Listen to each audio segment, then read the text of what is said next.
Hey guys, Car197 again. This time with a review of the 1/12 scale Darth Vader from the Star Wars movies.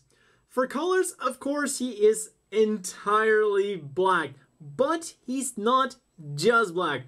For most of the kit, we just have standard plastic, kind of matte, nothing too spectacular, but for the lower legs, in the entire helmet, also his shoulder pads, it's a nice, shiny, more metallic-y black, and especially on the head, on the helmet, it looks absolutely gorgeous. And then for the top here, this is actually a very dark gray rather than black. It's not always as easy to really see the difference between it, but when you look close enough, you will see that this is definitely lighter than the rest of the model kit. So for colors, even though he's just black, I have to say they did a really good job with the shiny bits.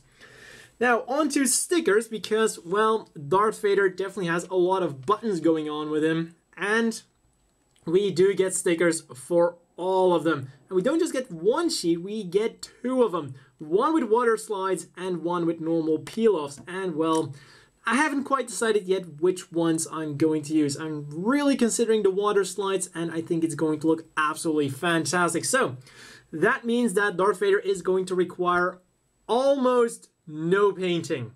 The one spot you're still going to have to paint is with one of the features. You can remove the top of his helmet case, just like in the movie, to reveal the back of his head, which in the model kit here is entirely black. So yeah, you are going to have to paint that. On to articulation, and unfortunately we're not off to a great start with the head. Doesn't really go a lot up and down, and I even think he has trouble looking forward. As for side to side, well, he can turn all the way around if you're careful enough. Then next up, the cape is probably the most important thing here to have articulation, because it's entirely solid. So if you want to get some action poses, you're definitely going to have to move the cape backwards like this in order to free up some movement for the arms.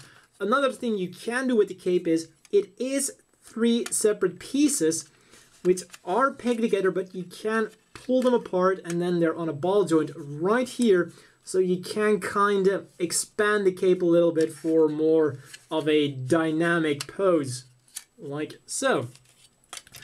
Then the arms are on double ball joints on the shoulders, one in the body and then one in the arm itself. But, well, because the cape is still over the shoulder, it is ever so slightly hindered by it. Forward about that far, and then we'll rotate around all the way. The elbows, they're on 1.5 joint. Almost all the articulation is going to come from the top joint, which is about 90 degrees, and then the lower joint gives it slightly more, so slightly over 90 degrees in total. The hands are on ball joints, will wiggle around, turn around, and do everything a ball joint does, also come apart. Then the waist goes forwards and backwards a bit, also slightly side to side, and we'll also rotate around all the way if you are careful enough. Then you just gotta line the belly up again. There we go. Then these parts will also go out. Just gotta put the cape back again. And then these parts will also go out, freeing up movement for the legs, because they are actually very articulate once you get all of the other stuff out of the way. So out. They would go even further if they could, but, you know, kind of gets in the way. Forwards about that far. Bend at the knee at 2 joints. Not too shabby. We'll rotate around a little bit.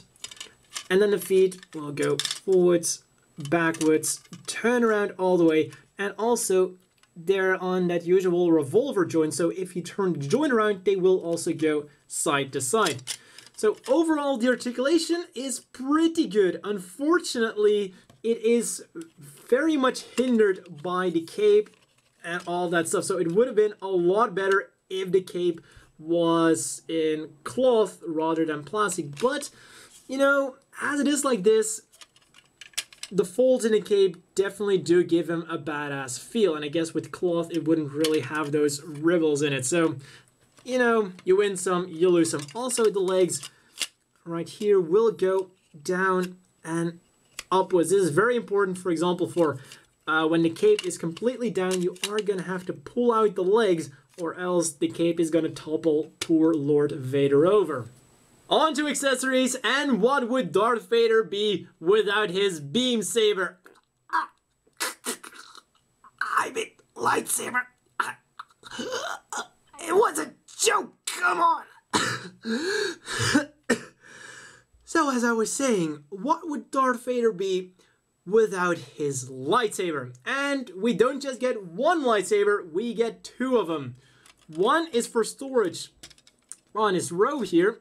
We can remove it just in case. And the difference between this one and the held one is you have the pegs here to click it on there, and this one comes with a peg to click it into the holding hand. And we don't just get a right holding hand, we also get a left holding hand. So if you want, you could actually make Darth Vader a lefty. Or if you're buying two Darth Vader model kits, you can actually make him dual wield his awesome red lightsaber. And this can be removed so you can have it active or deactive. And I have to say, this beam is absolutely gorgeous. Really nice and thick. Fantastic. So just remove the hands here. And the cool thing is, the hands are on pegs and the ball joint itself is actually inside the arm. And just put it on there. And if you remove the other hand, you can of course also hold onto the lightsaber with both hands. There we go. And if you once again go through all the trouble of putting the cape backwards, putting the robe backwards, you can put him in some very nice action poses. Unfortunately, because the cape is kind of heavy, well, it's just made out of plastic, one very important thing is going to be to put him on some kind of action base. And well, they do provide us with one of these. So you essentially put his foot in there, and that will kind of clamp on him. But the problem is the joint of the foot is a bit on the weak side. It's not weak enough to just hold him up in a normal pose, but in order for a more elaborate action pose, it might fall a bit short sometimes because of the tremendous weight of his cape. But they have a solution for that, because if you remove the cape ever so carefully, you will, or if you just turn this here around, you will be able to remove this thingy here, and then you can put him on one of Bandai's action bases. But you know, it's not too easy to remove. Flap these up. Remove that. Come on. Out you come. Of course, as always, the second I remove from camera, it works instantly. So this will reveal a hole here, which is compatible with Bandai's action base. So you put him on there, and then you can make him do any pose you can think of. Then another cool feature of this base that we're getting is you can actually remove this, turn it around, and then it just becomes a normal flat base. So that's also a cool thing. And we also get this part here, which if you turn around, it has these holes in here. This is a connector piece, so if you have multiples of these, you can actually link them together to create a bigger platform, which is definitely a cool thing they considered. And then the final thing that we're getting is a left clenched fist hand for when you want to make Darth Vader angry and a lot more menacing. So all of that combined, you can definitely pull off some of the more iconic moments from the movies. As always, the inevitable question is, do you want to buy this? And well, for 2,400 yen, I think this is a really nice set. The detail on him is absolutely fantastic. The shiny black is absolutely gorgeous. He has really nice articulation, slightly hindered by the cape, but overall, the way it's engineered, it definitely compensates for it. And then with the accessories, the ability to recreate a lot of the poses from the movie, and pretty much all the iconic ones, make this an absolute must-have. Especially 1/12 scale, because, well, he is pretty big, which is something I wasn't really expecting. First, I thought 1/12 scale is like the size of a Figma and 2,400 yen, well, but then when I put him next to a Figma, well, Darth Vader turns out to be quite the big fella at 2 meters and 2 centimeters, so you're definitely getting a nice big and also quite bulky model kit because, well, the cape really adds something to that. So since he is a model kit from Bandai, let's compare him to some standard sized ones. Here's next to the standard sized Gym Custom in 1/44 scale and a 1/100 scale Master Grade Jim Kai. So, you know, considering that guy is like 2,500, it's definitely a pretty good deal. Might not be as detailed as a Master Grade, but definitely is up there with the high grades. That's all for this review, and may the force be with you.